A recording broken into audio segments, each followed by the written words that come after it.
এই যে ওয়াকাব বিল আছে না, এর বিরুদ্ধে পথে নামুন।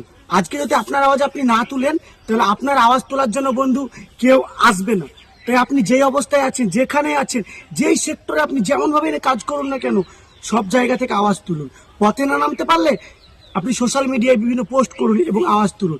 এই তানাশাহী সরকারকে বুঝিয়ে দিন যে সবসময় সংবিধান ভেঙে তানাশাহী তার চলবে না। জাতি ধর্ম বর্ণ নির্বিশেষে সমস্ত মানুষ সমস্ত জায়গা থেকে আন্দোলন গড়ে তুলুক। তাই আমাদের মহলন্দি নাগরিক মঞ্চের পক্ষ থেকে আগামী শুক্রবার অর্থাৎ 11 তারিখ বৈকাল 4 ঘটিকায় বিভিন্ন দলমত নির্বিশেষে সকল মানুষ একত্রিত জমায়েত হয়ে প্রতিবাদে গর্জে উঠুন। এবং এছাড়াও যে আঞ্চলিক স্তর থেকে শুরু করে একদম বৃহত্তর স্তরে সমস্ত জায়গায় প্রতিবাদে অংশগ্রহণ করার চেষ্টা করুন এবং বিশাল বৃহৎ আকারে প্রতিবাদ গড়ে তুলুন। এবং ওয়াকাব বিল যতদিন না প্রত্যাহার হচ্ছে ততদিন আমরা মাঠ থেকে সরছি না। ইনকলাব জিন্দাবাদ। জয় হিন্দ।